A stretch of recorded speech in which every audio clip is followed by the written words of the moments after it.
1981 में स्थापित KSR college बर्बाद हो रहा है, टूटने की कगार पर। अब 16 अगस्त को बिहार के इतिहास में पहली बार किसी जिला मुख्यालय से पैदल यात्रा करके राजधानी पटना पहुंचा जा रहा है। हम पूरे सरायरंजन वासियों की तरफ से हम आ रहे हैं और माननीय मुख्यमंत्री, माननीय नेता प्रतिपक्ष और महामहिम राज्यपाल से मिलेंगे और वहां हम अपना मेमोरेंडम देंगे। माननीय उप मुख्यमंत्री विजय कुमार चौधरी के रिश्तेदार की जमीन इससे प्रभावित हो रही थी या नहीं, में पैसा ज्यादा मिलता है, इसलिए कबड़ा चौर में माननीय मंत्री जो जमीन पानी में डूबा हुआ था उसको मुआवजा ज्यादा दिलवाने के लिए वहां से उठाकर कबड़ा चौर लाया गया है। और जो एनएच पास हुआ था पहले कबड़ा चौर होके पास हुआ था, लेकिन उसको हटाकर और ग्रामीण क्षेत्रों से, बसावर के क्षेत्रों से पास किया गया। तरीके से केएसआर कॉलेज जो लाखों छात्रों का भविष्य जहां बन रहा है उसको बलि चढ़ाया जा रहा है। जब 4 मई 2025 को सबसे पहले मैंने इसके लिए विरोध किया था। इसके बाद 8 मई 2025 को माननीय उस समय जल संसाधन मंत्री थे विजय कुमार चौधरी के द्वारा सरायरंजन में जल संसाधन विभाग के सभागार में एक बैठक की गई और अनौपचारिक रूप से एक डीसीएलआर को नियुक्त किया गया कि आप एक अल्टरनेट रास्ते की व्यवस्था कीजिए। डीसीएलआर ने बिना किसी सरकारी चिट्ठी के, बिना किसी सरकारी आदेश के एक नक्शा पास करके लोगों में वितरण कर दिया कि भाई ये नया अलाइनमेंट पर काम होगा, कॉलेज बच जाएगा। और ये सूचना उस समय चुनाव का समय था, इसका कोई सरकारी रिकॉर्ड नहीं है। और उसी समय प्रवीण कुमार जो उस समय जिला भू अर्जन पदाधिकारी थे, फिर से मैं कह रहा हूं, प्रवीण कुमार जो जिला भू अर्जन पदाधिकारी थे, उनके देख रेख में जो माननीय मंत्री के शतरंज का एक प्यादा थे, उनके देख रेख में ये काम किया गया। उसके बाद उनको चुनाव में सरायरंजन विधानसभा में आरओ बनाया गया, उसी प्रवीण कुमार को। और जब उन्होंने माननीय उप मुख्यमंत्री के अनुकूल काम किया तो अब उनको जिला परिवहन पदाधिकारी समस्तीपुर नियुक्त कर दिया गया।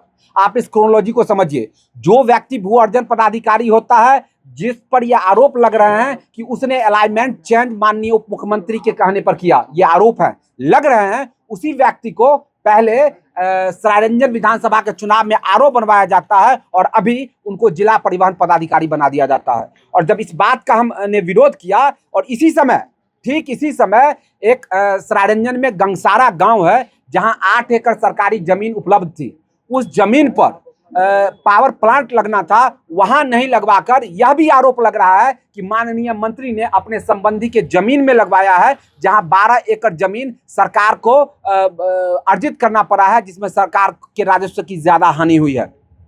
इस संदर्भ में लगातार हम आंदोलन करते रहे हैं। जब अभी मैं आपके सामने बात कर रहा हूं, इस समय हमारे कार्यकर्ता मुसरी घराड़ी में सड़क जाम कर रहे हैं। अभी हमारे कार्यकर्ता समस्तीपुर मुसरी घराड़ी में सड़क जाम कर रहे हैं और हम आप लोगों के माध्यम से बिहार के तमाम लोग जो सामाजिक और राजनीतिक सरोकार को रखने वाले लोग हैं, उनको हम आमंत्रित करने आए हैं और उनको हम बताने आए हैं कि केएसआर को बचा लीजिए। केएसआर का बचना पूरे समस्तीपुर ही नहीं, पूरे मिथिलांचल के संस्कृति और शैक्षणिक सभ्यता को बचाने जैसा है। और ये पद यात्रा संभवतः बिहार के इतिहास में पहली बार होगा कि कोई व्यक्ति, कोई सामाजिक कार्यकर्ता का जत्था किसी जिला मुख्यालय से चलकर और राजधानी आएगा और अपने मुख्यमंत्री से, नेता प्रतिपक्ष से और महामहिम राज्यपाल से मिलकर और वह मांग करेगा कि जो पहला सर्वे था एनएचआई का, उस पर रहे। इस बीच में इंडियन एक्सप्रेस ने एक खबर छापी थी जिस पर काफी बवाल हुआ था। उसके बाद मैंने एनएचआई के पदाधिकारियों से बात किया कि भाई आपने जो स्पष्टीकरण जारी किया है ये तो गलत है। ठीक मेरे बात करने के 1 घंटा के बाद एनएचआई ने अपने स्पष्टीकरण को अपने ट्विटर अकाउंट से और सभी सोशल मीडिया से विड्रॉल कर लिया। मैं आपको ये बात स्पष्ट तौर पर कहना चाहता हूं कि आज कोई बड़ी से बड़ी घटना हो जाती है, एनएचआई की कान पर जू नहीं देखता है। और आखिर क्या बात हो गया कि एक बार इंडियन एक्सप्रेस ने खबर छापी और 24 घंटा के अंदर में एनएचआई को स्पष्टीकरण देना पड़ गया। इसकी वजह यही है कि उस पर भी राजनीतिक दबाव है और राजनीतिक दबाव में एनएचआई काम कर रही है। ये हमारा मुद्दा है, इसका प्रेस नोट आप लोग को दे दिया गया है। कोई भी आपके पास सवाल हो इसे संदर्भित आप पूछ सकते हैं, मैं जवाब देने के लिए उत्सुक हूँ।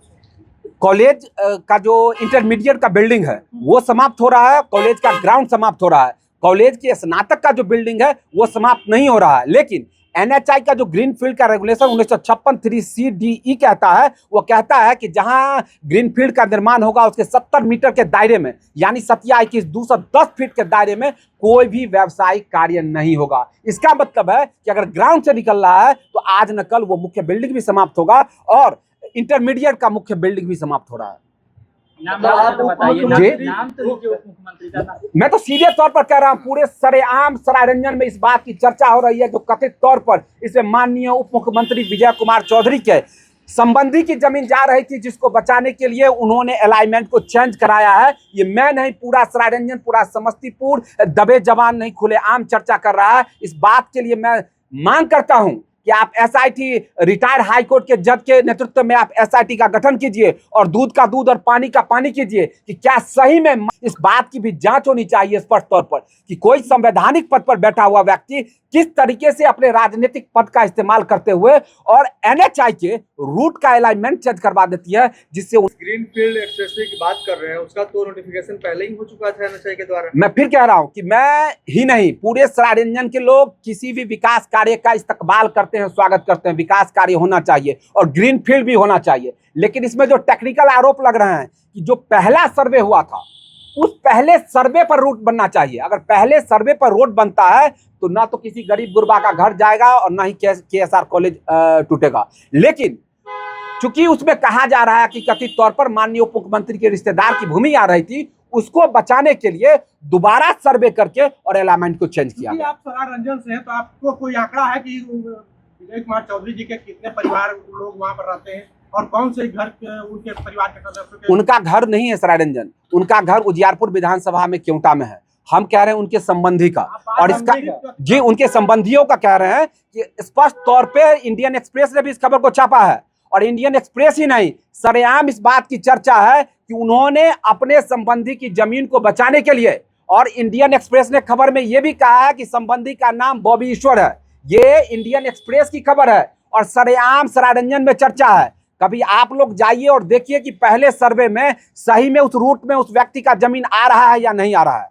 इसको लेकर अगला कदम क्या होगा आपका? कदम यह है कि 16 अगस्त को बिहार के इतिहास में पहली बार किसी जिला मुख्यालय से पैदल यात्रा करके राजधानी पटना पहुंचा जा रहा है।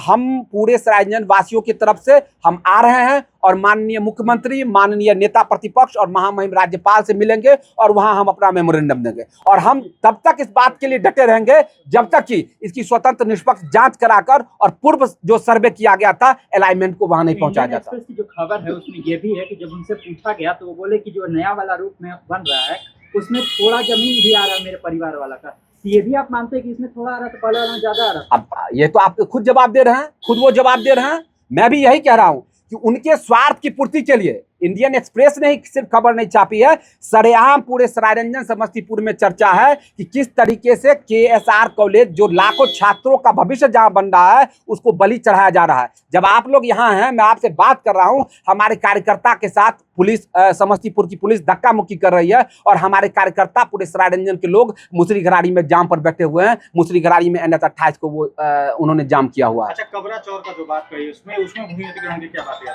कबरा चौर में सबसे पहले सरायरंजन में पावर प्लांट लगना था। वो पावर प्लांट के लिए गंगसारा में 8 एकड़ जमीन बिहार सरकार की उपलब्ध थी, पहले वहां चिन्हित किया गया था और इसके लिए 12 एकड़ जमीन की आवश्यकता थी। तो बिहार सरकार को सिर्फ 4 एकड़ जमीन अधिग्रहण करना होता, लेकिन चूंकि अधिग्रहण में पैसा ज्यादा मिलता है इसलिए कबरा चौर में माननीय मंत्री जो जमीन पानी में डूबा हुआ था उसको मुआवजा ज्यादा दिलवाने के लिए वहां से उठाकर कबरा चौर लाया गया है। और जो NH पास हुआ था पहले कबरा चौर होके पास हुआ था, लेकिन उसको हटाकर और ग्रामीण क्षेत्रों से, बसावट के क्षेत्रों से पास किया गया। जो NHI का अधिनियम 1956 है वो स्पष्ट कहता है कि जहां सबसे ज्यादा बसावट हो उधर से रास्ता नहीं निकलेगा, जहां सबसे कम बसावट हो, चौर हो, चांचर हो, उधर से सड़क निकलेगी, ताकि सरकार पर भी राजस्व का कम बोझ पड़ेगा और लोगों को भी कम परेशानी होगी। लेकिन इसमें जो NHI की मार्गदर्शिका 1956 है उसका भी स्पष्ट उल्लंघन किया गया है और कहा जा रहा है कि कथित तौर पर माननीय उप मुख्यमंत्री के इशारे पर सारा कुछ हुआ है। हम इसके लिए स्पष्ट जांच की मांग करते हैं कि हाई कोर्ट के किसी रिटायर्ड जस्टिस से आप स्वतंत्र SIT का गठन करवा दीजिए और जांच करके दूध का दूध और पानी का पानी करवाइए कि क्या सही में उस अलाइनमेंट में माननीय मंत्री के किसी संबंधी का जमीन आ रहा था या नहीं। और साथ ही KSR को आप बकस दीजिए, KSR को मत तोड़िए। KSR को तोड़ना पूरे मिथिलांचल के सांस्कृतिक और शैक्षणिक परंपरा को तोड़ना है और हम नहीं होने देंगे। इसके लिए हम मरने के लिए तैयार हैं, इसके लिए किसी भी कीमत को चुकाने के लिए हम तैयार हैं। हम करीब 100 किलोमीटर चलकर सरायरंजन से हम पटना आएंगे और माननीय मुख्यमंत्री और माननीय नेता प्रतिपक्ष के दरवाजे पर हम तब तक भूखे प्यासे बैठे रहेंगे जब तक कि वो हमारी बात नहीं सुन लेते हैं, हमारी बात नहीं मान लेते हैं। चलिए, धन्यवाद।